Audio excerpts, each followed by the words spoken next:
Subscribe now and press the bell icon. Never miss an update.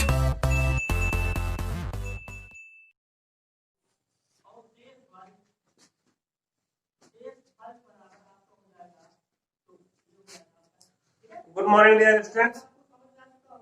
आज दिनांक 30 जुलाई 2020 कक्षा 11 में रसायन विज्ञान के अंतर्गत हम जो पढ़ रहे हैं टॉपिक परमाणु संरचना, उसमें आज हम पढ़ेंगे समविन्यासी। पिछली कक्षा में हम सम इलेक्ट्रॉनिक बता चुके थे। आज क्या पढ़ेंगे? समविन्यासी। समविन्यासी यानी आइसोस्टर्स क्या होते हैं, इनको हम पढ़ेंगे। तो इनको पढ़ने के लिए पहले थोड़ा समझ, इसके उदाहरण थोड़ा पहले देख लीजिए तो जल्दी समझ में आएगा। जैसे हम मान लीजिए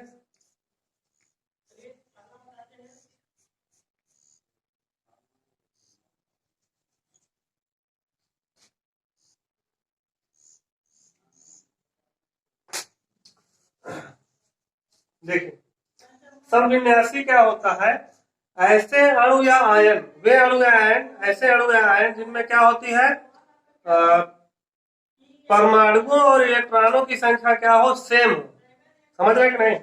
ऐसे अणु या आयन जिनमें क्या हो, परमाणुओं की संख्या और इलेक्ट्रॉनों की संख्या क्या हो, सेम हो, क्या कहलाएंगे? समविन्यासी कहलाएंगे। अब इसमें देखिए, इसमें कितने परमाणु है? इसमें 2 परमाणु। अगर नाइट्रोजन की बात करें, नाइट्रोजन में कितने परमाणु है? 2 परमाणु है, क्योंकि 2 बता रहा है नाइट्रोजन 2 परमाणु। इसमें भी एक कार्बन का परमाणु है, ऑक्सीजन का परमाणु है, तो यहाँ पे भी परमाणु कितने हो गए? 2। यहाँ पे कार्बन का परमाणु और नाइट्रोजन का परमाणु, यहाँ पर भी परमाणु। तो ये अणु है, ये भी अणु है, कार्बन मोनोऑक्साइड CO। और बड़ा बना दे रहे हैं आपको। ये कार्बन मोनोऑक्साइड है। यहाँ पर भी 2 अणु होते हैं। ये साइनाइड आयन है, इसमें भी क्या होते हैं? 2 अणु होते हैं। 2 परमाणु है, 2 परमाणु इसमें, 2 परमाणु इसमें, 2 परमाणु इसमें। ठीक है। और इलेक्ट्रॉनों की संख्या की बात करें, नंबर ऑफ इलेक्ट्रॉन, तो नाइट्रोजन में इलेक्ट्रॉनों की संख्या, एक नाइट्रोजन का परमाणु क्रमांक 7 होता है, तो नाइट्रोजन में इलेक्ट्रॉनों की संख्या कितनी होगी? 7 होगी। लेकिन 2 नाइट्रोजन है तो इलेक्ट्रॉन कितने हो जाएंगे? 14 हो गया। यहाँ पे कार्बन का परमाणु क्रमांक 6 होता है, तो Z बराबर E बराबर P से कार्बन में इलेक्ट्रॉनों की संख्या कितनी हो जाएगी? 6। और ऑक्सीजन में कितनी होती है? 8 होती है, क्योंकि ऑक्सीजन का परमाणु क्रमांक क्या होता है? 8। तो 6 और 8 कितना हो गया? 14। कार्बन का परमाणु क्रमांक 6, इसमें इलेक्ट्रॉनों की संख्या 6 हो गई। नाइट्रोजन का परमाणु क्रमांक 7 होता है, तो इसमें संख्या क्या हो गई? इलेक्ट्रॉनों की 7 हो गई। 6 7 13। और एक इलेक्ट्रॉन कहां से आ गया? निगेटिव चार्ज से, क्योंकि जब कोई इलेक्ट्रॉन ग्रहण करेगा तभी उस पर क्या आएगा? ऋणावेश आएगा। ऋणावेश बढ़ेगा तो ये इलेक्ट्रॉन ग्रहण किया, इसमें क्या बढ़ा है? ऋणावेश बढ़ा है। तो एक इलेक्ट्रॉन और ये ले आया है, तो 6 इसके, 7 इसके, एक ऋणायन वाला। यहाँ पर भी इलेक्ट्रॉनों की संख्या क्या हो गई? 14। उम्मीद है कि आप इस बात को समझ गए होंगे कि वे अणु, ये अणु है और ये आयन है।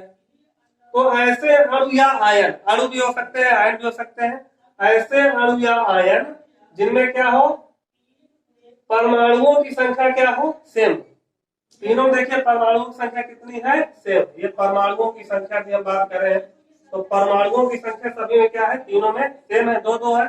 लेकिन इलेक्ट्रॉनों की संख्या भी क्या है? सेम। तो वे परमाणु या आयन जिनमें क्या हो, इनका जो परमाणु है, उन परमाणुओं की संख्या और इलेक्ट्रॉनों की संख्या सेम हो, परमाणुओं और इलेक्ट्रॉनों की संख्या सेम हो, क्या कहलाएंगे? समविन्यासी कहलाएंगे। ये तीनों आपस में क्या है? समविन्यासी है, क्योंकि इन तीनों में देखिए, तीनों में 2 परमाणु उपस्थित है और उनमें इलेक्ट्रॉनों की संख्या कितनी है? 14। समविन्यासी समझ गए होंगे आप। अब इसकी परिभाषा लिख लीजिए।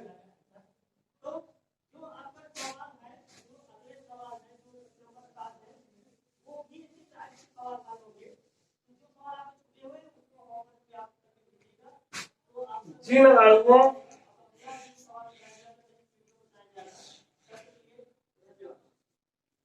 जिन अणुओं या आयनों में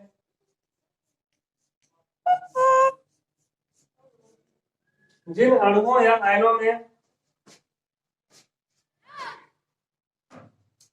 परमाणुओं तथा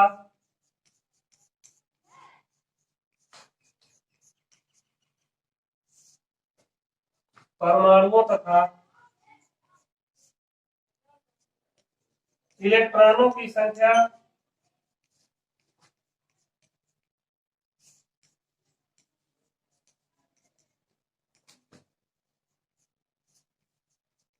समान होती है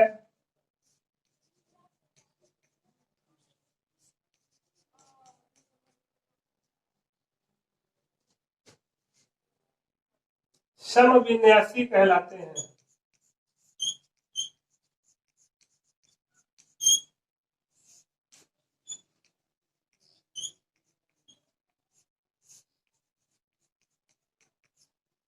जो अणु या आयन, ऐसे अणु आयन जिनमें क्या हो, परमाणुओं तथा इलेक्ट्रॉनों की संख्या क्या हो, सेम हो, क्या कहलाएंगे, समविन्यासी कहलाते हैं।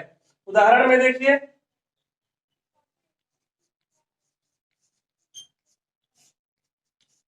उदाहरण जो अभी आपको लिखवाए थे, उदाहरण क्या था, N2 नाइट्रोजन कामा कार्बन मोनोऑक्साइड कामा साइनाइड आयन। इन तीनों में क्या था, इलेक्ट्रॉनों की संख्या 14 थी तीनों में, और परमाणु जो थे वो क्या थे, 2 थे। समविन्यासी हैं ये तीनों, क्या है, समविन्यासी है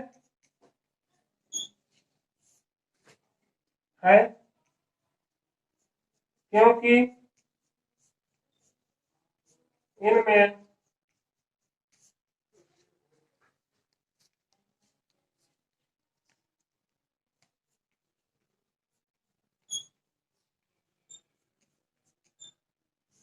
परमाणुओं की संख्या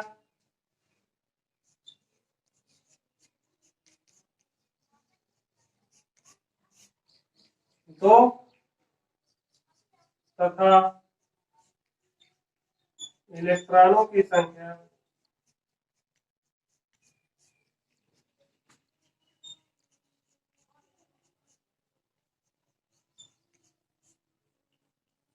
चौदह।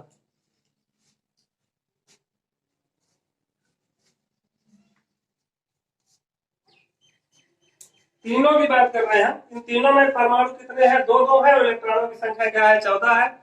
तो ऐसे अणु या आयन जिनमें क्या हो, परमाणुओं की संख्या समान हो, और क्या हो, दूसरी बात क्या हो, और इलेक्ट्रॉनों की संख्या समान हो, तो वो दोनों क्या, वो आपस में क्या कहलाएंगे, समविन्यासी कहलाएंगे।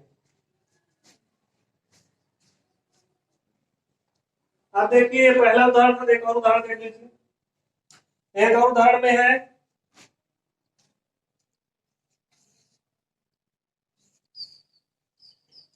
CO2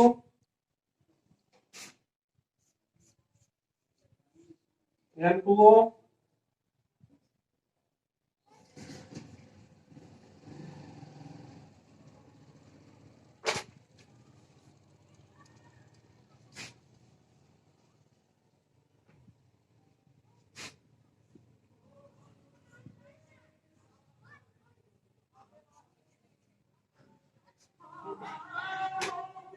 देखिए, ये दूसरे उदाहरण में देखिए, दूसरे उदाहरण देखिए, यहाँ पे एक परमाणु है, कार्बन का एक परमाणु, और ऑक्सीजन के कितने परमाणु, 2 परमाणु। तो यहाँ पे परमाणु कितने हो गए, यहाँ पे 3। यहाँ पे नाइट्रोजन के 2 परमाणु, ऑक्सीजन का एक परमाणु, क्या हो गया, 3। यहाँ पे एक नाइट्रोजन का, एक कार्बन का, एक ऑक्सीजन का परमाणु, परमाणु की संख्या कितनी हो गई, 3। इन तीनों में क्या है, परमाणुओं की संख्या क्या है, 3 है, लेकिन अब इलेक्ट्रॉनों की संख्या जोड़े तब पता चलेगा समविन्यासी है कि नहीं। इन तीनों में परमाणुओं की संख्या कितनी है, इन तीनों परमाणुओं की संख्या हो गई 3। अब इसमें इलेक्ट्रॉनों की संख्या ज्ञात करेंगे, तो देखिए, कार्बन का परमाणु क्रमांक 6 होता है, तो इसमें इलेक्ट्रॉन कितने हो गए, 6। ऑक्सीजन में 8 होता है परमाणु क्रमांक, लेकिन 2 हो गए, तो 8 दूनी 16, 16 6 22। तो कितना हो गया? 22 इलेक्ट्रॉन हो गया। अब ऐसे ही बात करते हैं हम नाइट्रोजन N2O में। N2O में क्या कंडीशन है? N2O में भी क्या है? देखिए, नाइट्रोजन का परमाणु क्रमांक कितना होता है? 7 होता है। तो 2 नाइट्रोजन का हो गए, तो 7 दूनी क्या हो गया? 14। 14 इलेक्ट्रॉन इसमें हो गए, 8 इलेक्ट्रॉन इसके हो गया, 22 हो गया। यहाँ भी 22 था, यहाँ भी 22 है। और NC माइनस में भी निकालेंगे। नाइट्रोजन में कितने होते हैं? 7, कार्बन में 6, ऑक्सीजन में 8 और ये निगेटिव वाला 7, 6, 13, 8, 21 और 1, 22। ये तीनों भी क्या है? समविन्यासी है, क्योंकि इन तीनों में ध्यान दीजिएगा, लाइन हम नहीं लिखेंगे अब बार बार, तो हिंदी में लिखा हुआ है। ये तीनों समविन्यासी है, क्योंकि इन तीनों में क्या है? परमाणुओं की संख्या क्या है? 3 3 है, और इलेक्ट्रॉनों की संख्या क्या है? 22 22 है। तो समविन्यासी आप समझ गए होंगे।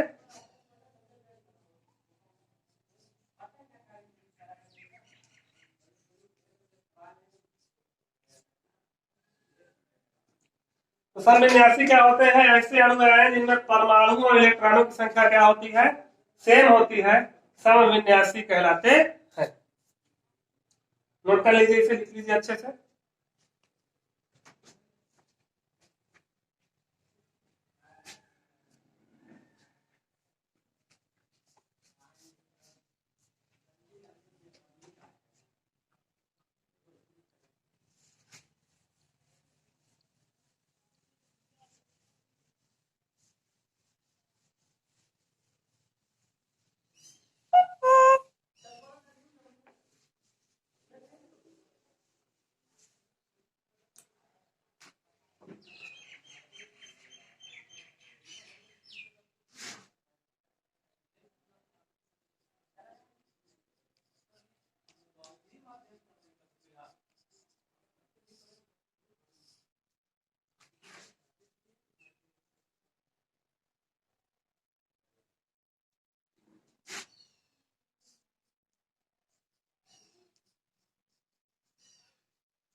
समप्रोटॉनी आइसोप्रोटॉनिक्स।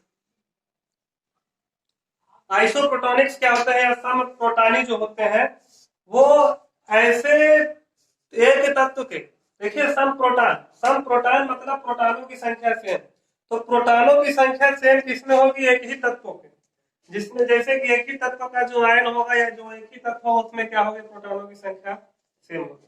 पहले आप उदाहरण देखिए तो उसमें जल्दी समझ में आएगा आपको। देखिए, जैसे यदि हम Fe की बात करें, Fe प्लस प्लस की बात करें, Fe प्लस 3 की बात करें, तो इसमें देखिए एक बात क्लियर है कि इन तीनों में क्या होगा? परमाणु क्रमांक सेम होगा, क्योंकि हम आपको बताया है पहले ही जब परमाणु क्रमांक पढ़ा रहे थे कि परमाणु क्रमांक में कभी कोई परिवर्तन नहीं होता है। तो सामान्य क्रिया में कभी कोई सामान्य प्रोसेस में जो भी होता है कभी कोई परिवर्तन नहीं होगा। तो देखिए, अगर हम Fe में बात करें तो Fe का परमाणु क्रमांक क्या होगा? 26। यहाँ भी क्या होगा? 26 होगा। यहाँ भी क्या होगा? 26। परमाणु क्रमांक कभी चेंज नहीं होगा। तो Z बराबर E बराबर P सूत्र यहाँ पे नहीं लगेगा, लेकिन ये आपको बताया गया था कि प्रोटॉनों की संख्या ही क्या होती है? परमाणु क्रमांक होती है। तो जितना इसका परमाणु क्रमांक, जो कि परमाणु क्रमांक क्रिया में चेंज कहीं भी कभी भी चेंज नहीं होगा। तो जब परमाणु क्रमांक चेंज नहीं होगा तो तीनों में परमाणु क्रमांक तीनों का सेम रहेगा। जब तीनों का परमाणु क्रमांक सेम रहेगा तो तीनों में प्रोटॉनों की संख्या क्या होगी? सेम होगी। समझ रहे हैं कि नहीं? तो इसमें हम ले सकते हैं कि एक ही तत्व के ऐसे परमाणु या आयन जिनमें क्या होती है? प्रोटॉनों की संख्या क्या होती है? सेम होती है, क्या कहलाते हैं? समप्रोटॉनी कहलाते हैं। तो इसमें क्या रहेगा? एक ही तत्व के रहेंगे, क्योंकि जो एक ही तत्व का क्या होगा? परमाणु क्रमांक सेम होगा बार बार। अन्य तत्वों का परमाणु क्रमांक अलग अलग है ना सब तत्वों का। तो एक ही तत्व के ऐसे परमाणु या आयन जिनमें क्या हो? प्रोटॉनों की संख्या क्या हो? सेम हो। आयन का मतलब यह धनायन हो चाहे ऋणायन हो, दोनों एक ही बात है। चाहे धनायन ले सकते हैं चाहे ऋणायन ले। तो यहाँ पे क्या होगा? एक ही तत्व के वह परमाणु या आयन जिनमें क्या हो, प्रोटॉनों की संख्या सेम हो, क्या कहलाएंगे, समप्रोटॉनिक। एक ही तत्व के वे परमाणु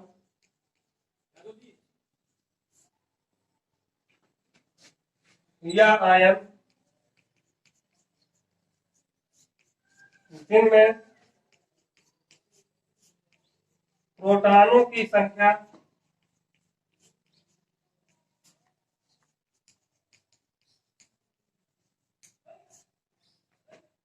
समान होती है,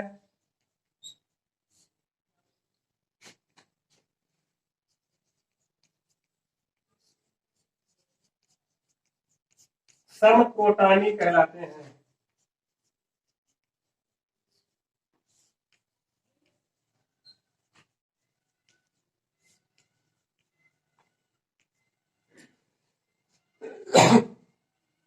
ये हो गया एक ही तत्व के ऐसे परमाणु आयन जिनमें क्या हो, प्रोटॉनों की संख्या क्या होगी, सेम होगी, क्या कहलाएंगे, समप्रोटॉनी कहलाते हैं।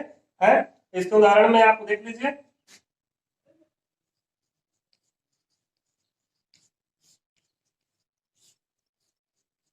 Fe Fe plus plus, Fe 3 बार प्लस, ये क्या है, समप्रोटॉनी है।